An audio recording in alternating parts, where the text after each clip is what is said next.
I had a very important mission at Open Source. I wasn't here to spend time with my dad. I wasn't here to look at cool robots and interactive engineering exhibits. I was here for ponies, like every other convention I've been to. The adventure began Friday morning at our very first stop, Baker Beach. It might not look nice on camera, but I actually much prefer it being cool and empty compared to sunny and crowded. This was our first glimpse of the Golden Gate Bridge, which we'll be crossing soon. Naturally, I had to touch the ocean. I've lived on the opposite side of the continent my whole life, so this was a pretty exciting moment. We stumbled upon a pre-World War I military battery from 1904. Apparently, it's one of the few to still have a functional gun still mounted.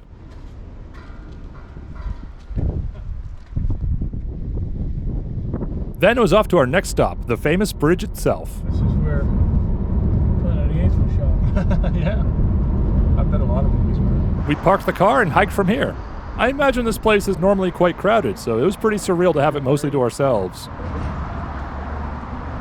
I don't know. It's creepy. Cool one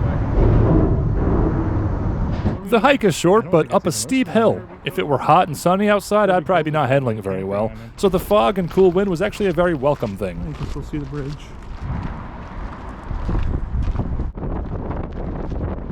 Here it is, Battery Spencer. This one was built in the late 1800s.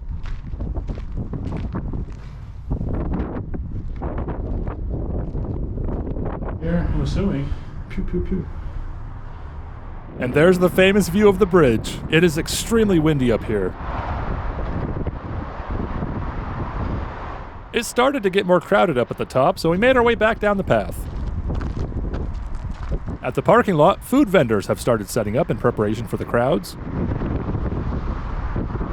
We watched this seagull commit theft. I don't know how much that sausage cost, but it was probably a felony considering how expensive everything here is.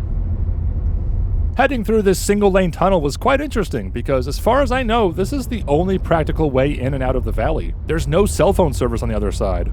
That, combined with the fog and wind, makes it a perfect setup for a horror movie. I mean, I know there's shrubbery under it, but there's no trees. I think it's because of the wind. I think trees generally don't grow when there's a lot of wind. Welcome to Rodeo Beach. This location was our Plan B beach, but we had some time to kill before our parking reservation at the next stop, so we decided to visit both. That's just straight up ocean right there, no inlet.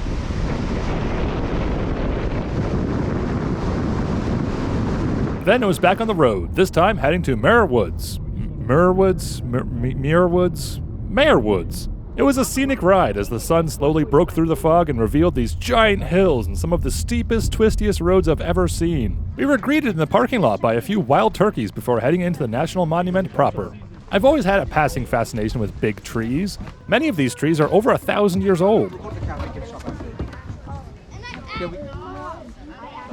For example, this tree has markers to designate the tree's birth in 909 AD. Christopher Columbus sailing to America and the U.S. Revolutionary War are both outer rings on this thing. I think that's fascinating.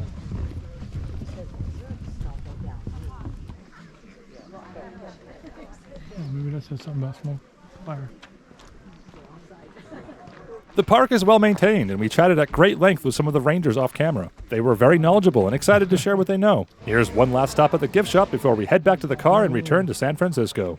I'm no stranger to mountains and forests on the East Coast, but I was really surprised by how different these mountains and forests were. It really felt like I had traveled to a foreign country and witnessed an entirely different environment. Although I guess that last part is indeed accurate. While we were on the highway heading downtown, Google Maps suggested we take Lombard Street. In the few minutes before our exit, I thought that name sounded familiar and had to go look it up to confirm. Yep, that's the famous Lombard Street, all right. It wasn't part of our plan to visit it, but Google had routed us straight through that area anyway, so I figured I would surprise my dad by navigating to its most famous section. Alright, are you ready for your driver's test? We're in line right now for it. He apparently hadn't heard of it, so it was indeed a surprise to be met with this on the map. Oh, cool. Yeah, you don't recognize it yet? No, I don't. I really don't. I'm glad we stumbled into this famous street because it would have been frustrating if we were here anyway and didn't drive down one of the most famous crooked streets in the world. Everyone's recording. Oh, people actually live in these things? What's the purpose of this road? Why would It's old. But why would that have been built this way? I'm sure it's got a lot of history. I don't know. It's brick too. But it's good traction. That brought us to Pier 39, another famous tourist destination. Oh yeah, something. That island in the distance is the one and only Alcatraz. Oh, the flag is. Props to this tourist trap, which geniusly lures unsuspecting tourists with a cool-looking robot dog and the promise of high-tech goods, only to be given the hard sell on lame phone cases of all things. We spent more time looking at the hat shop instead. And there are the famous sea lions. They just naturally enjoy hanging out in this spot apparently, and effortlessly draw in large crowds. After that, we got some very expensive milkshakes and made our way back to the hotel to close out day 0. Day 1 of Open Sauce begins with something I've always wanted to try. Oh, it just said good to see you, Little Shy. Because I use that Google account. That's right, we hailed a taxi with an invisible driver. I'm a sucker for tech like this, so we had to try it at least once. However, I was surprised by how easy and affordable these rides are. So we ended up using them every day to and from Open Sauce. This thing fast taking off. Yeah, well, it's supposed to be like emulating a taxi driver.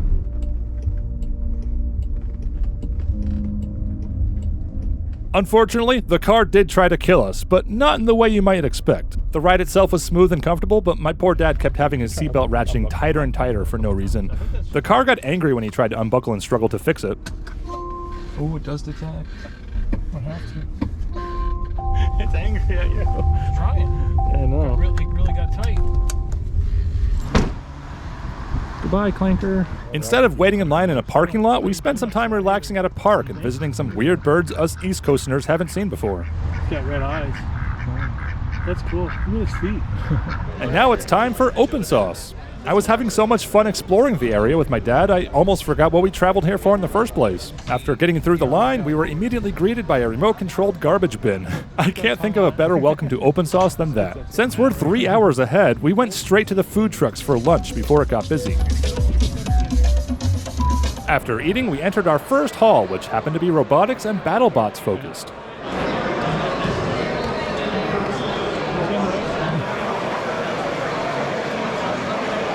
I knew there would be battle robots at Open Sauce, but I was not expecting the battle robots to be here.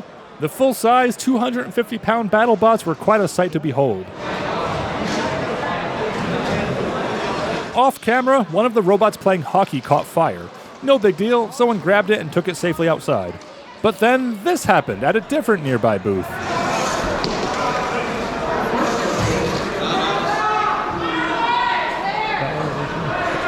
Yeah, that is toxic gas from another Lipo fire. You don't want to breathe that. We quickly evacuated through the VIP section and made our way to the next expo hall. This is true across all of Open Sauce, but I love how you can have a big corporate sponsor booth right next to some guy who turned a toaster into a video game controller. I wish I got footage of that, but I think that theme will be common as we go on. Separation happens as they increase the angle by impact. This plane is supposed to be manufactured by the robot. There's something unique and different to see with every step you take.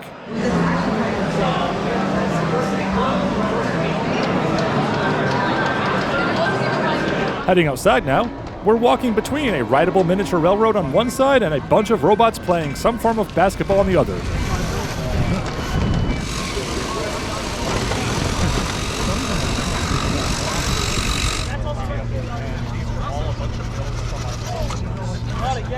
The exhibits at Open Sauce are fun, but my favorite thing has to be walking around and seeing random things like this pass by.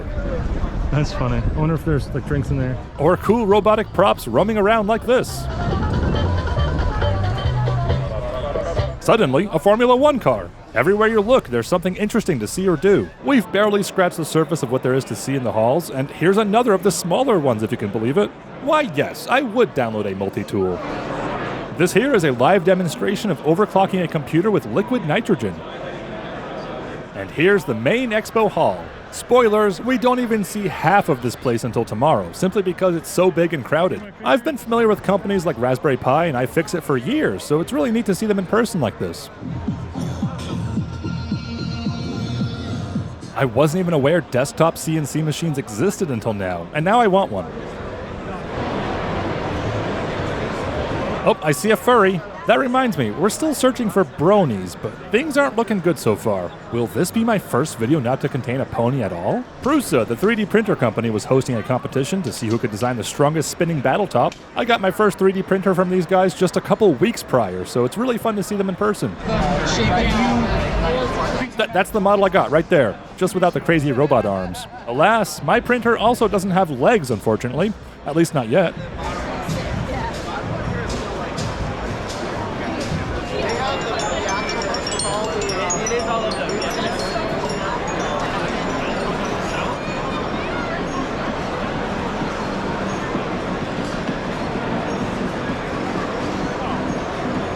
Fun fact, everyone in this room died of radiation poisoning shortly later.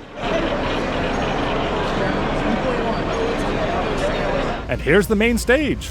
My GoPro is definitely not equipped to record panels like I normally do at Brony conventions, so I'm glad Doug walked over and graced us with his presence in lieu of zooming in on familiar faces. We could jump up into the sky, you could jump off the edge and kill yourself. Probably don't do that, but you can technically. Shield spam. Shield spam is funny. Anyway, this event had thousands of people in the audience prompting AI to play Smash. Every section had a coach, with Doug being ours.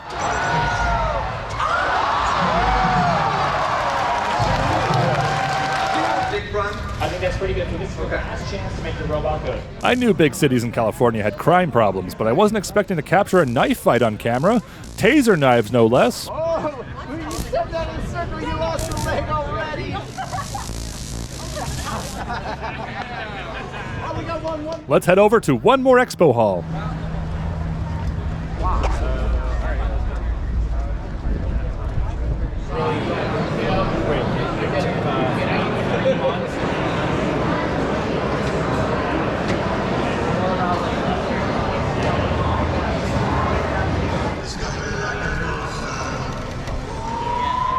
Open source badges are actually circuit boards, which you can solder LED lights and other gadgets to. There, this is my badge right here. Unfortunately, the solder station was crowded with very long lines, so we never got to complete our badges. Over in this section are various vehicles and outdoor activities, such as these 3D printed motorbikes. The high voltage? What was that? The guy piloting the motion simulator is actually driving a tiny rock-crawling RC truck through this scale model. I kind of regret not waiting in line to try this one. It looks really cool. Here's a live demo of a fully autonomous delivery drone. This thing flew back and forth all day, and we actually chatted with someone from the company off camera for quite a while. Neat stuff. Like poly batteries? Just light in there. This thing here is the attention grabber for a small car company showing off their pre-production electric truck. Oh look, it's that guy from everyone's profile pictures. We're heading back to the hotel now, but not before passing a couple more robots. And of course, even after leaving Open Source, there's still one more robot left to visit, and that's our taxi. This is going to be weird up front. I sat in the front seat this time to get better camera angles. The ride was smooth, although the car was still trying to strangle my poor dad with the seatbelt for some reason.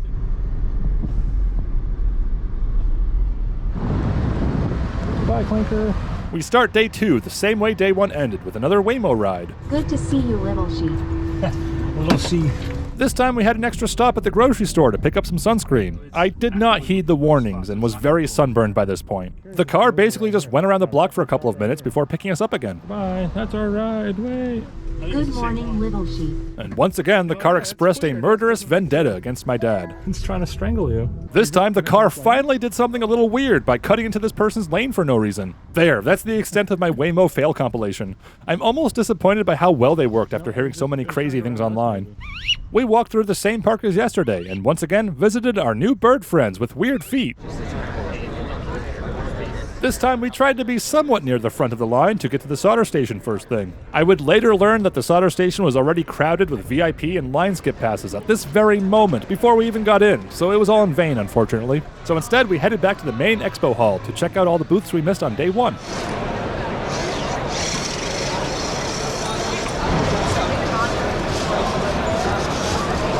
Everywhere you looked, there was some kind of exhibit to interact with. I think I'll pass on the torture box exhibit, though. Speaking of torture...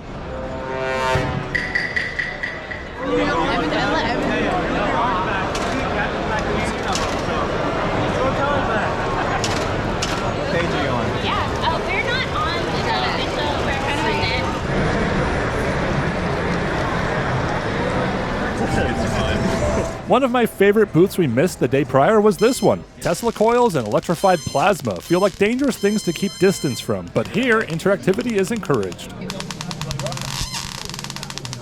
Oh, like do it slowly, I guess, so you can watch it trickle down. It's kind of sparkly. It's kind of cute, like, watching it. It's like the sodium in the eye. This real-life video game was very impressive. The physics simulator is unmatched. One of my favorite aspects of open source is how welcoming they are of smaller YouTube channels. It was real nice of them to let this Linus guy have a table. That's incredible. Yeah, I would light it.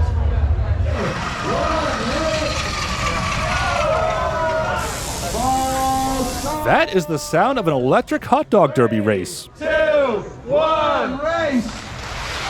Hot dog cars race down a track and get cooked by high voltage electricity. Only at Open Sauce. Here's another peek at the main stage, this time to watch various recognizable creators play Family Feud. I don't have good footage of that, but I gotta say, it's been really fun to see so many people I've watched on YouTube for years at these panels. Vsauce, Smarter Every Day, Styropyro, and Colin Furs were just a few on that panel alone. Heading back outside to see what else there is to see now.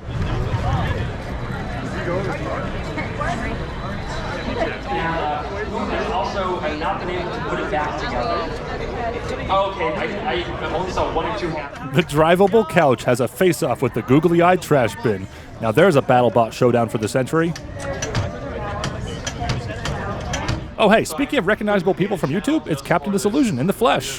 Or is it in the chrome? And I knew stuff about visual effects. I knew that most people are very gullible about visual effects and trickery online at the time.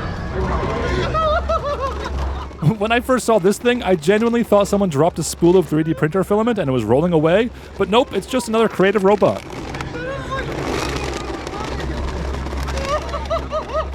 Well, it was around this time we were getting ready to say goodbye to Open Sauce, but before leaving, we decided to take one more look at the first hall we visited. You know, in case the sudden evacuation on day 1 caused us to miss anything.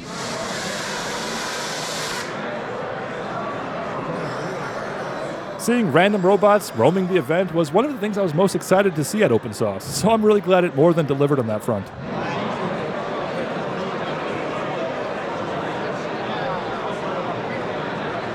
And look, it's probably the most famous BattleBot of all time, Tombstone and its driver. Even people who have never watched BattleBots have probably seen clips of Tombstone without even realizing it. Alas, it's time to head back and pack for the trip home. We did not, in fact, find any bronies at Open Sauce. The mission was a failure. Or at least so I thought, because just as we were about to leave, I spotted a familiar face. There you go, the justification for putting this silly video on my main channel.